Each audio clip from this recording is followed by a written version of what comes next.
Hello friend, welcome to my channel rising Hindustan. आज मैं operating system के दूसरे टॉपिक में सीपीयू शेड्यूलिंग लेकर आया। सीपीयू शेड्यूलिंग में आज हम एफएस के बारे में पढ़ेंगे। उससे पहले आपको हम शेड्यूलिंग में होने वाले वेरियस टाइम प्रोसेस के बारे में डिस्कस करने जा रहे हैं, जो हमेशा शेड्यूलिंग में यूज होगा। तो पहला यूज होता है आपका अराइवल टाइम। अराइवल टाइम किसे कहते हैं? लिखा हुआ है, arrival time is a point of time eight which process enter the ready Q. आपको स्टेट ऑफ प्रोसेस में बताया था कि जब न्यू स्टेट होता है किससे आता है? सेकेंडरी मेमोरी से। कोई प्रोसेस आता है न्यू से कहा जाता है रेडी स्टेट। ठीक। तो क्या लिखा? Arrival time at point of time which the process enter in the ready queue. मतलब न्यू से जब कोई भी प्रोसेस मतलब P1 P2 कोई इंटर हुआ, और जिस टाइम इंटर हुआ P T1 मतलब P T1, उसको हम बोलते हैं क्या? Arrival time. ठीक। वेटिंग टाइम किसको बोलते हैं? Amount of time spend by the process waiting in the ready Q for getting the first. देखो क्या होता है कि अब कोई भी प्रोसेस अभी बताया कि सीपीयू तो एक ही है, सीपीयू एक ही है और एक टाइम में सिर्फ एक ही प्रोग्राम एग्जीक्यूट करेगा। कोई भी एक ही प्रोसेस एग्जीक्यूट हो रहा होगा, यहाँ पे मात्र एक होगा एक सीपीयू में। उसके बाद कंप्लीशन होता है, कंप्लीशन या टर्मिनेशन बोल सकते हैं। तो रनिंग स्टेट में मात्र एक होगा।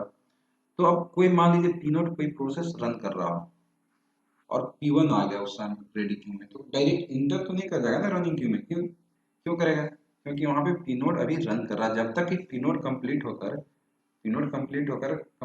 टर्मिनेट नहीं होता P0, तब तक कि P1 वहां पे क्या करेगा? वेट करेगा। तो उसको बोलते हैं वेटिंग टाइम। कब तक वेट करेगा?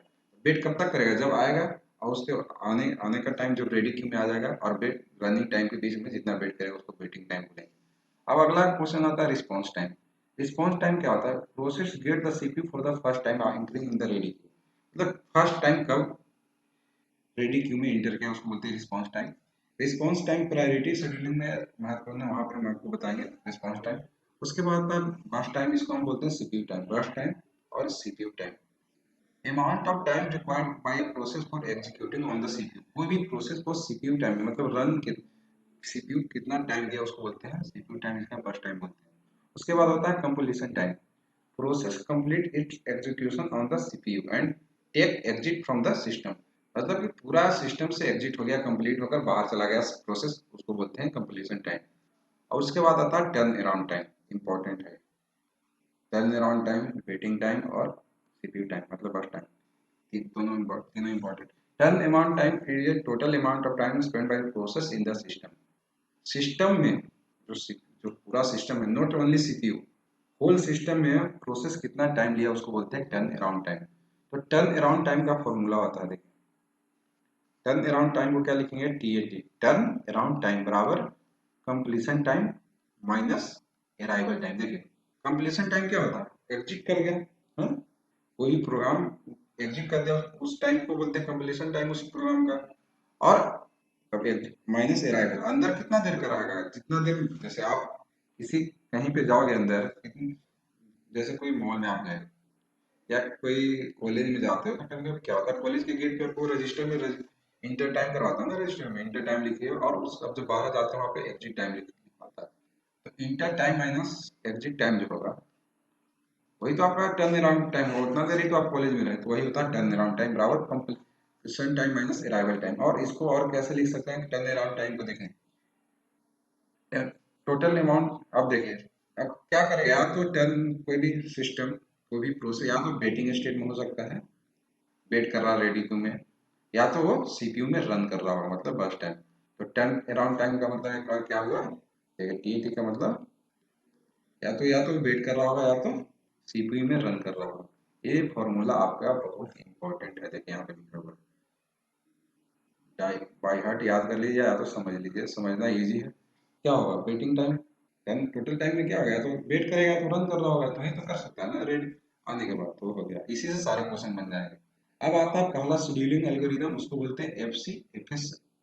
देखिए FCFS शेड्यूलिंग एल्गोरिदम। ठीक। FCFS का मतलब होता है फर्स्ट कम फर्स्ट सर्व। ठीक। इसका क्राइटेरिया क्या होता है? देखें, an operating system scheduling algorithm that automatically execute queue request and process in the order of arrival। मतलब इसका क्राइटेरिया हो गया अराइवल टाइम। जब आएगा मतलब कि जो सबसे पहले आएगा वो सबसे पहले रन करेगा, इसमें कोई प्रायोरिटी नहीं होगा। ठीक। और उसका उसके बाद क्या होगा, मोड जो होता है इसका, मोड एग्जीक्यूट करने का मोड होता है नॉन प्रीएम्पटिव। अब देखिए यहाँ पे दो टर्म आएगा हमेशा, सीपीयू शेड्यूलिंग पड़ेगा तो नॉन प्रीएम्पशन एंड एक आता है प्रीएम्पशन। ठीक, यहाँ पे नॉन प्रीएम्पशन।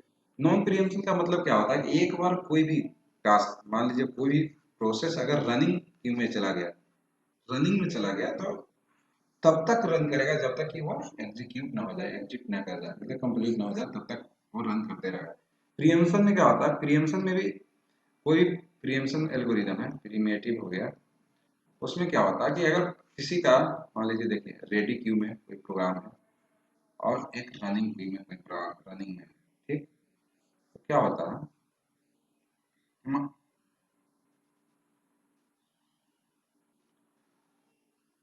मान लीजिए पी नोट रनिंग क्यू में है और P one P two ready queue में, तो क्या होगा कि पी नोट रन कर रहा है, रन कर रहा है, और एकाएक कोई प्रायोरिटी एल्गोरिथम, मान लीजिए पी वन का जो प्रायोरिटी है पी नोट से कहीं ज्यादा है, ठीक, तो क्या करेगा, प्रायोरिटी एल्गोरिथम होगा तो प्रीमेटिव भी होगा, तो पी नोट को यहाँ से वापस रेडी क्यू में ले आएगा पी नोट को, और पी वन यहाँ पे एग्जीक्यूट होना शुरू हो जाएगा, तो उसको बोलते हैं प्रीमेटिव।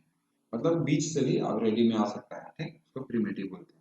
लेकिन F C F S preemptive नहीं होता, नॉन प्रीमेटिव होता है, और उसका क्राइटेरिया सिर्फ क्या होता है, अराइवल टाइम, मतलब जो पहले आया, जो सोया है, जो खोया है, आया, जो जागा है, जो पाया उसने, जो पहले आया पहले पाया। ठीक। तो देखिए यहाँ पे क्वेश्चन दिया हुआ है, calculate average waiting time and average turn around time using, yes using F C F S. ठीक। अब आपको कोई, देखिए यहाँ पे 5 प्रोसेस दिया हुआ है, P one P two P three P four P five. अब बर्स्ट टाइम मतलब सीपीयू टाइम दिया हुआ है, बर्स्ट टाइम, इसको सीपीयू टाइम भी बोलते हैं, और अराइवल टाइम भी आपको दिया हुआ है। अब आपको कैलकुलेट करना average waiting time and average turn around time. तो सबसे सिंपल है, देखिए किस तरह से कैलकुलेट करना है, हर किताब में अलग। सबसे पहले आपको गैंग चार्ट बनाना है, गैंग चार्ट बनाना, आप बोलिए गैंग चार्ट का होता है तो इजी होता है, कुछ ऐसा नहीं है। गैंग चार्ट इस तरह से बनाइएगा, देखिए, ठीक।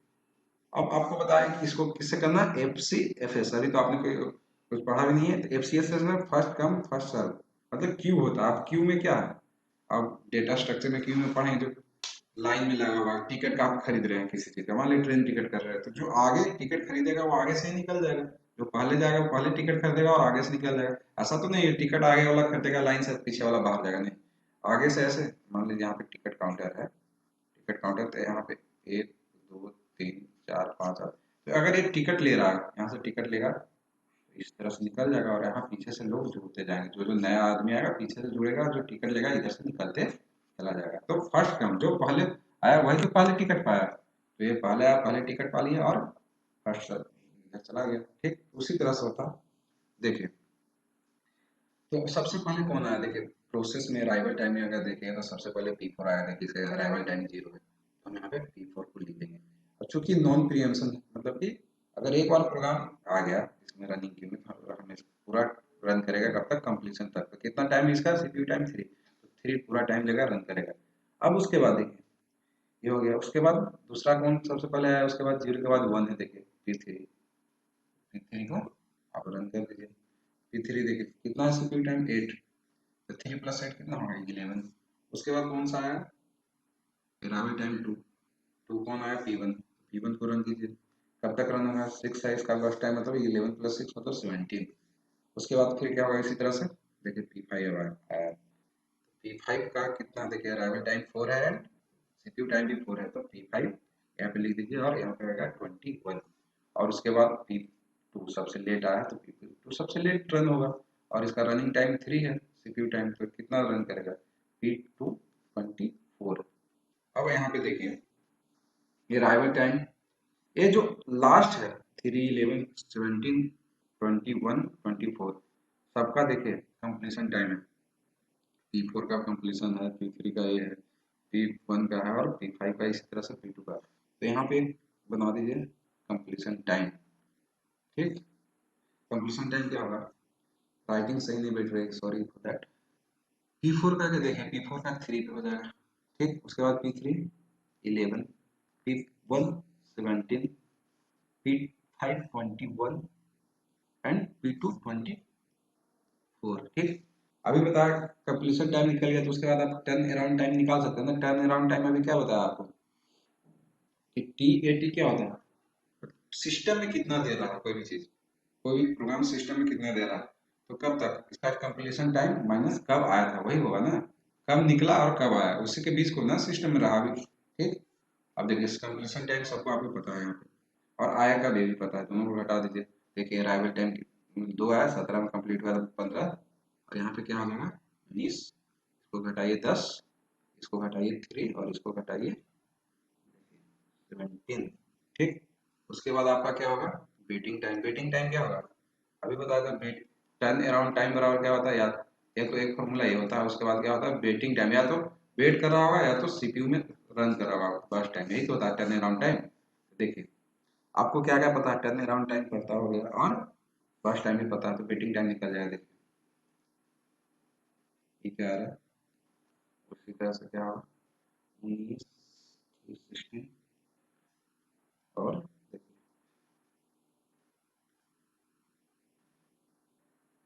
यहाँ देखिए 2 और उसके बाद 3 0 उसके बाद 13। अब आप ध्यान से देखिए यहाँ ए से ज्ञान चार्ट को देखिए, इसको बोलते हैं ज्ञान चार्ट, यही से पता चल रहा है। देखिए P4 वेटिंग टाइम क्या है, जीरो। देखिए जीरो पे आया और जीरो पे शेड्यूल भी हो गया था, जीरो पे शेड्यूल भी हो गया था, तो इसका वेटिंग टाइम जीरो हो गया, और कंप्लीशन टाइम देखिए थ्री थ्री हो गया। अब P1 का देखिए कब आया था, ये अराइवल टाइम इसका 2 था। ठीक, 2 पे आया और रन कब किया था, कंप्लीशन टाइम